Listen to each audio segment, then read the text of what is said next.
Bonjour à tous. Ce module 1 a pour thème l'introduction au Nexus. Et donc, principalement, on discutera un peu de la compréhension entre du lien entre la paix, la sécurité, le développement, les droits de l'homme et les dimensions humanitaires. Peut-être avant de commencer, présenter un peu les experts. L'expert principal, c'est le professeur Babafeni Badejo, qui est le directeur du cours, et moi-même, docteur Gaston Gourou, co-directeur. Nous avons Madame Dan et NCA, qui est le tuteur, qui s'occupe un peu de toute la coordination et s'assurer que ça se passe bien. Pour ce premier module, on aura huit, huit thèmes: contexte, explication, objectif du cours, théorie et concept de l'approche Nexus, objectif de développement durable, description des piliers, cadre analytique, problèmes liés au fondement de la situation et quiz. Contexte et justification. Les doubles résolutions adoptées par l'Assemblée générale et le Conseil de sécurité d'avril 2016 ont reconnu les impératifs de la cohérence et de la complémentarité entre les efforts de paix et de sécurité de l'ONU et son travail de développement et des droits humains et humanitaires. Les engagements communs partagés par le secrétaire général des Nations Unies et le président de la Commission de l'Union africaine à travailler ensemble pour la mise en œuvre de l'agenda 2063 et l'agenda 2030 pour le développement durable, avec la connaissance des liens entre le développement, la paix, la sécurité, les droits humanitaires.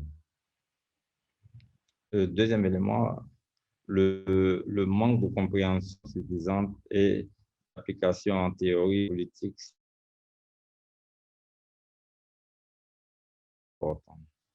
Une bonne application de l'approche Nexus favoriserait non seulement un processus opérationnel intégratif, réduirait les situations de conflit et les menaces pour une bonne vie, mais contribuerait également de manière significative à la réalisation des objectifs de développement énoncés dans l'agenda 2030 et les ODD. Il est donc nécessaire de promouvoir la connaissance et la sensibilisation sur les interrelations. Les objectifs du cours.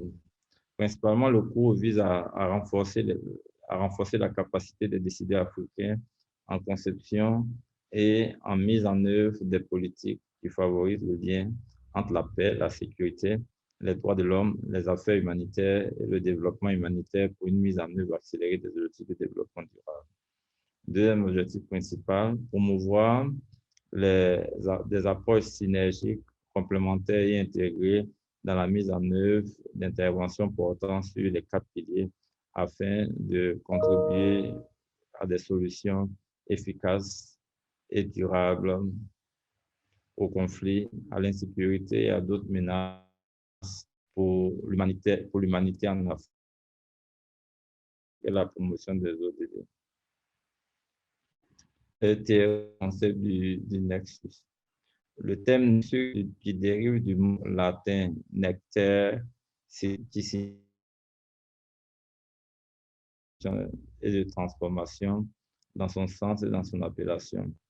Cela a commencé par créer une synergie entre les efforts humanitaires et ceux du développement, en particulier une situation post-conflit. Cela a progressé vers une reconnaissance de l'importance de la paix pour l'amélioration des problèmes humanitaires et la réalisation du développement. Le triplien rassemble son approche à 3 volets de la paix, du développement et de l'action humanitaire qui paraît aujourd'hui de manière opérationnelle dans la résolution de l'ONU, les documents stratégiques des gouvernements et des organisations internationales et des ONG, ainsi que dans des discussions interventionnistes. La définition du Nexus. L'approche Nexus fait référence à l'objectif de renforcer la collaboration, la cohérence et la complémentarité.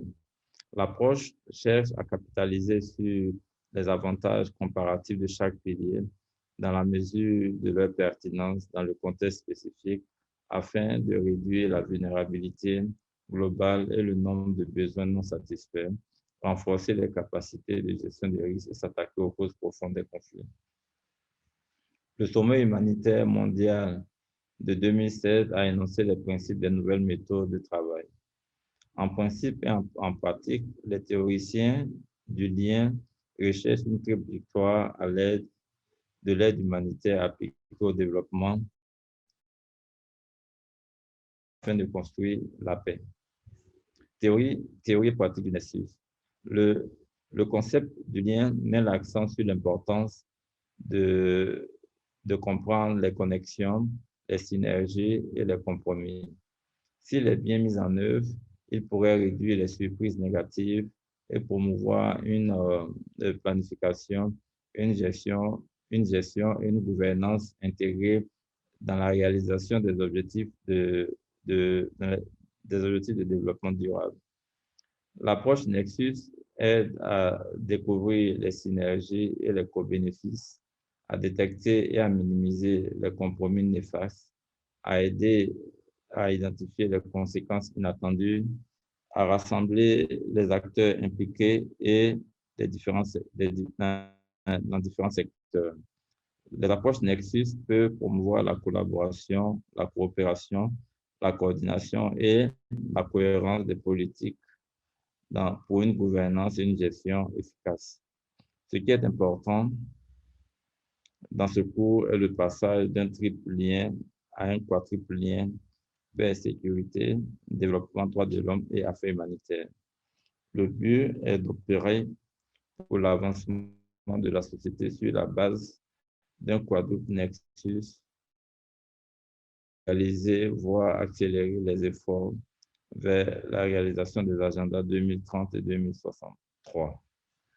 Il cherche à maximiser les avantages de chaque pilier afin de réduire les vulnérabilités globales et le nombre de besoins non satisfaits.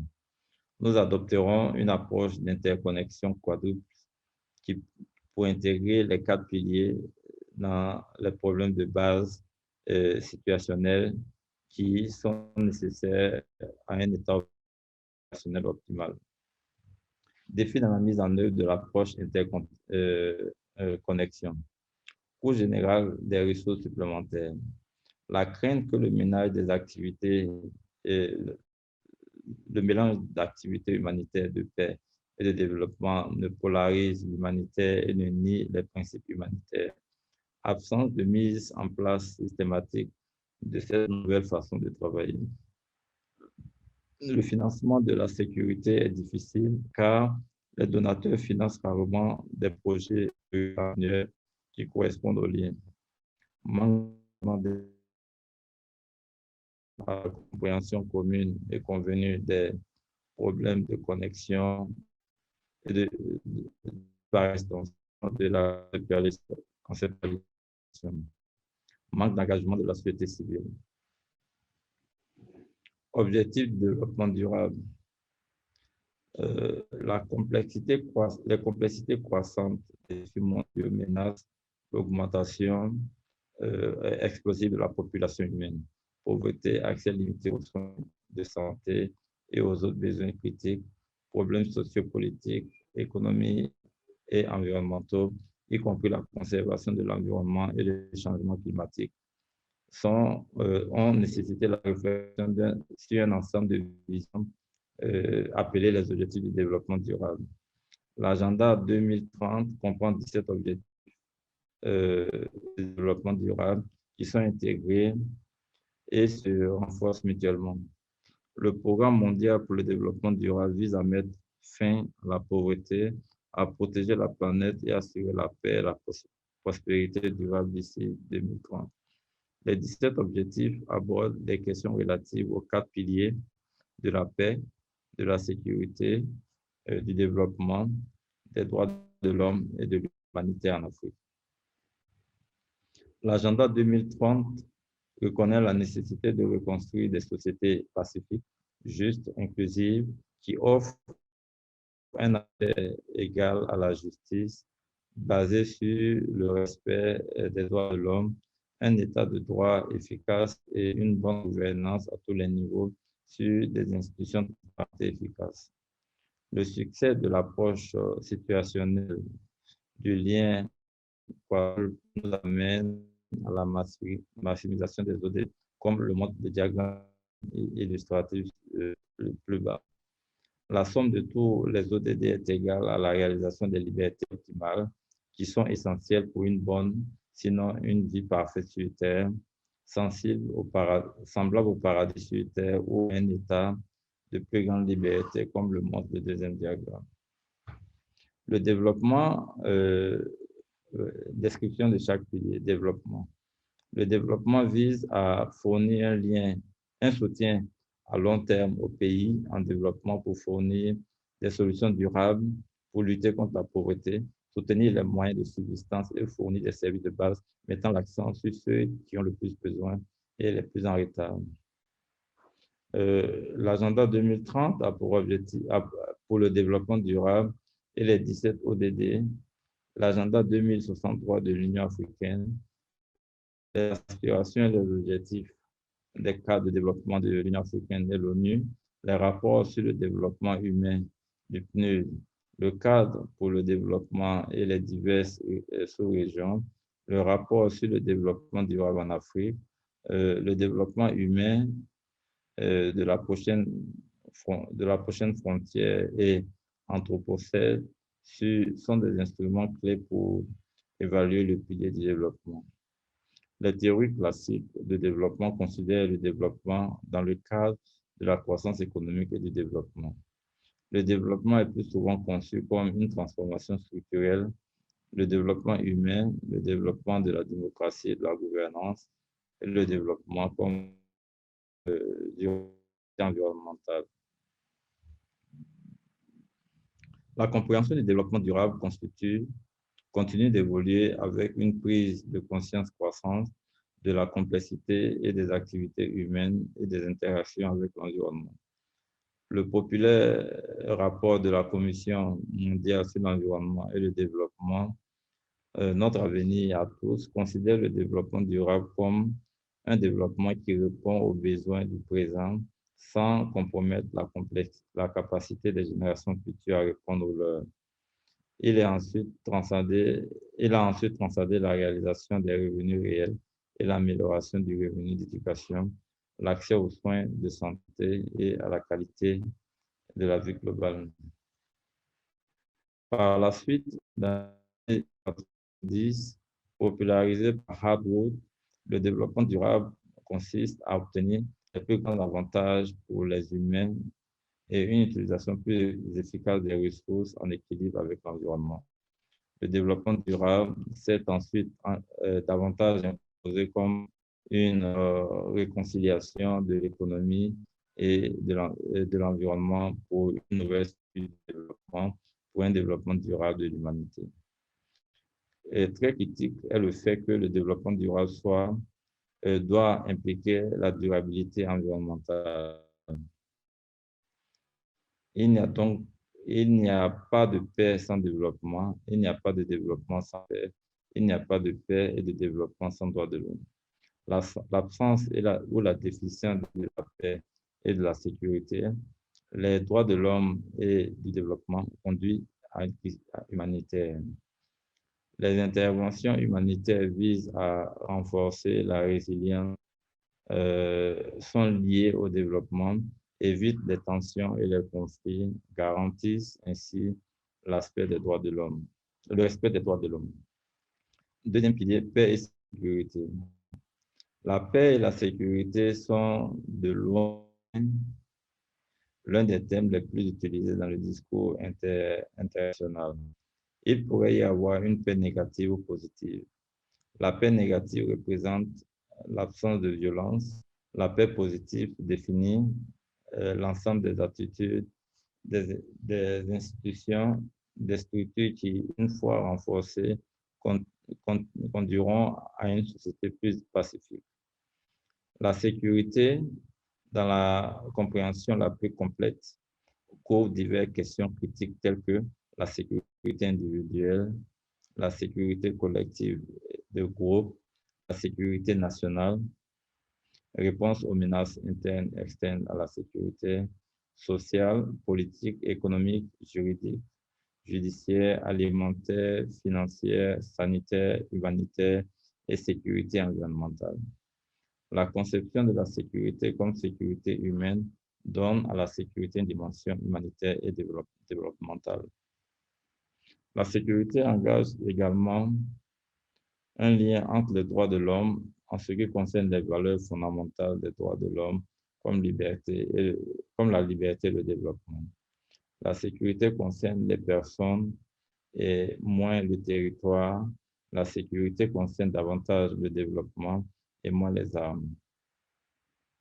Cette réflexion a apporté un nouveau paradigme de développement humain durable avec des dividendes de la paix.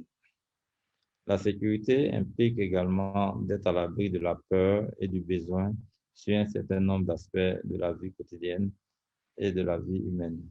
À cet égard, l'absence de la peur, de la faim, de la pauvreté, des maladies comme la COVID-19 et d'autres virus comme Ebola, la dégradation de l'environnement et les crimes qui l'accompagnent, le terrorisme couplé avec l'État sur les violations des droits de l'homme, la résilience, sur, la résilience dans la gestion de toutes les formes d'être naturels et humains fait des catastrophes.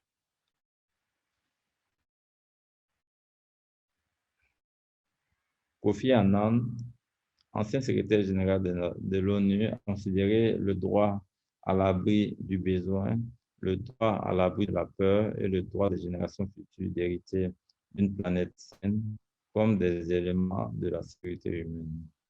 La sécurité humaine ne peut être atteinte sans combinaison de l'état de droit, du respect de la démocratie, de la protection des droits de l'homme, de la bonne gouvernance, de la protection de l'environnement et du règlement pacifique des conflits. Il n'y a pas de développement sans paix, il n'y a pas non plus de paix sans développement. Le développement inclusif et durable est non seulement une fin en soi, mais se trouve aussi être la meilleure défense contre le risque de conflits violents. Euh, Nouveau pilier, les droits humains.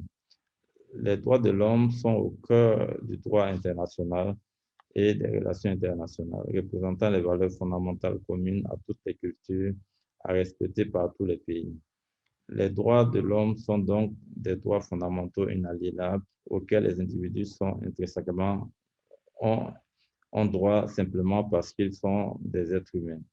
La Déclaration universelle des droits de l'homme des Nations unies de 1984 est le fondement de, de tous les cadres et actions des droits de l'homme à tous les niveaux aujourd'hui.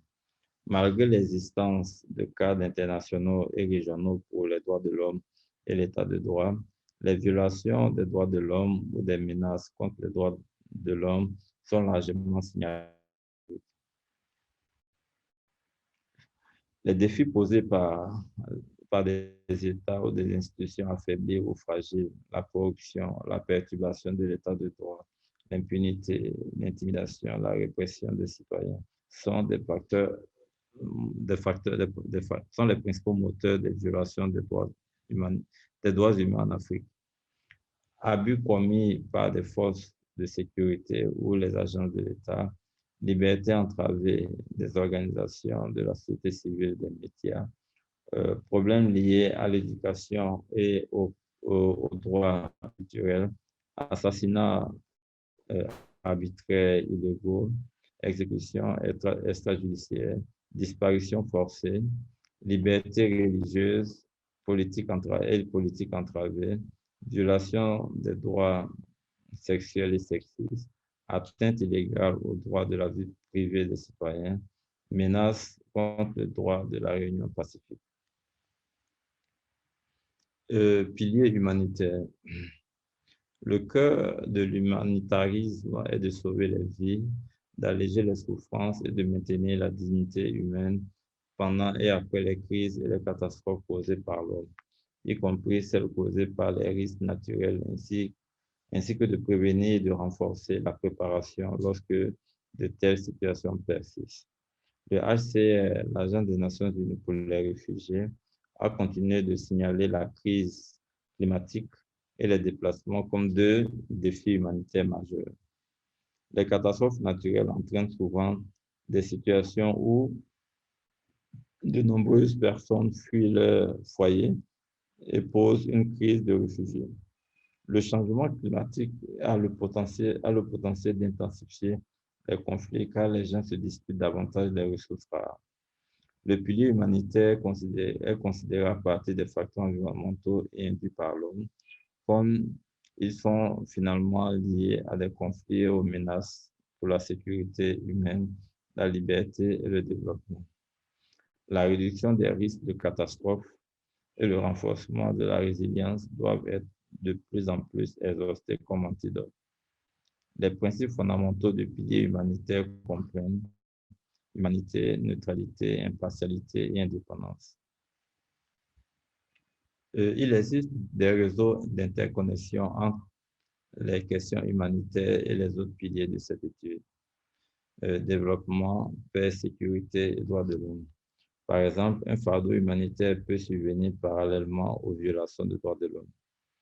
Aussi, l'interconnexion de la violence armée et des insécurités, les pandémies, la sécheresse, les inondations, la famine, l'insécurité alimentaire, le chômage déclenchent des défis de paix, sécurité, de développement, des droits de l'homme et de crise humanitaire. La résolution 46-182 de l'Assemblée générale des Nations unies de 1991 considère que les victimes de catastrophes naturelles et d'origine humanitaire sont des cibles clés de l'aide humanitaire. La résolution souligne en outre les relations entre l'urgence, la réhabilitation et le développement, paragraphe 9, ainsi que les liens entre la croissance économique, le développement durable et la prévention et la préparation aux situations d'urgence. Le cadre analytique. Nous adopterons le quadruple nexus situationnel des ODD. Donc, dans ce cadre quadruple, on a le développement, la paix et la sécurité, les droits de l'homme et l'humanitaire. Et donc, les ODD seront au centre de ce nexus quadruple. Quadruple nexus situationnel et ODD. Ce cadre analytique reflète la relation entre les quatre piliers: développement, paix, sécurité, droits de l'homme et humanitaire, tous situés dans une situation fondamentale de gouvernance, d'institution, de ressources et de dynamique externe en tant que question primordiale. La promotion des objectifs de développement durable, ODD, qui est au centre de l'attention, serait le centre d'importance dans l'analyse situationnelle du lien quadruple et des ODD comme illustré dans la diapositive précédente. Montrer la possibilité des libertés maximales. Ici, on a le quadruple qui représente la gouvernance, les ressources, les institutions internes. Et donc, on a la liberté est vraiment au centre de tous ces éléments, ce qui montre que la liberté ultime est une somme de toutes les libertés, de ces multidimensions de liberté. Problème de fondation situationnelle. Les problèmes de fondation situationnelle sont des problèmes généraux qui rendent l'environnement soit favorable, soit très négatif pour le succès de l'approche des interconnexions. Les interconnexions des piliers ne sont pas ou n'existent pas seules. Gouvernance. La gouvernance a été reconnue à plusieurs reprises comme le problème fondamental le plus critique affectant les interconnexions. Les conclusions des études de la CEA sur les interconnexions dans les sous-régions de l'Ouest et du Centre, ainsi que le manuel de formation de l'OSA, démontrent à partir d'examens documentaires de la littérature et d'enquêtes que la gouvernance joue un rôle important, d'abord dans la réalité de chacun des piliers et dans l'exploration d'une approche d'interconnexion. La gouvernance est simplement l'exercice de l'autorité politique, économique et administrative pour gérer les affaires du pays. La bonne gouvernance a souvent été évoquée dans les débats du développement durable.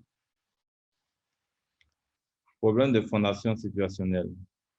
La CEIA, à travers son architecture de gouvernance africaine, ainsi que l'arrangement du MAEP, a souligné l'importance de la gouvernance. Le travail de l'OSAD, dans le cadre du partenariat de l'ONU avec l'Union africaine et sur, et sur, les, et sur la relation paix, sécurité et développement, souligne les interconnexions entre la paix, la sécurité, le développement, la gouvernance et les droits de l'homme comme crucial pour la réalisation d'un développement inclusif et durable en Afrique. La performance et la prestation de la gouvernance sont mesurées par des indices tels que les classements de l'indice des États fragiles ou en échec, l'indice de perception de la corruption, l'indice du terrorisme mondial et l'indice Mo Ibrahim. Le mécanisme africain d'évaluation des pairs permet au pays de se soumettre volontairement à un processus d'auto-évaluation sur 4 questions fondamentales: démocratie et gouvernance politique et gouvernance, gestion économique et gouvernance d'entreprise et développement socio-économique. Le rôle des partis politiques dans la gouvernance doit être souligné. La corruption et la mauvaise gestion, le manque de responsabilité constituent des problèmes majeurs en matière de gouvernance. La corruption a été une menace majeure dans le progrès sur les 4 piliers. La corruption entrave le développement économique, social et environnemental. Renica et Smith, en 2004, ont décrit une relation négative entre la corruption et le développement économique en affirmant que la hausse des taux de corruption freine gravement les revenus nationaux dans les économies. La corruption dans un pays a un impact négatif sur les ODD du pays. Par exemple, lorsque des ressources sont détournées des programmes de développement au profit égoïste de quelques-uns, les aspirations de développement de la population sont affectées. Cela conduit également à la privation des droits de l'homme, aux violations des droits de l'homme et aux situations de conflit avec des conséquences graves pour la paix et la sécurité, l'humanitarisme, tout en alimentant le cercle vicieux du sous-développement. La combinaison des ressources humaines et matérielles est très critique pour les interconnexions. Les problèmes affectant les ressources matérielles tels que le financement du développement, une demande plus élevée dépassant la portée de l'investissement, une faible capacité de la gouvernance et de la corruption sont très importants. Les ressources sont très critiques. Certains ODD dépensent uniquement des ressources, ODD 1, 2 et 5 pour exemple. L'utilisation excessive des ressources pour les processus de production et les modes de consommation est un aspect très décisif dans l'interaction des changements économiques, sociaux, climatiques et environnementaux très critiques pour les interconnexions. Les effets de disponibilité et indisponibilité interne des ressources matérielles commercialisables comme affectant les choix politiques. Disponibilité et indisponibilité interne des ressources humaines comme affectant les choix politiques.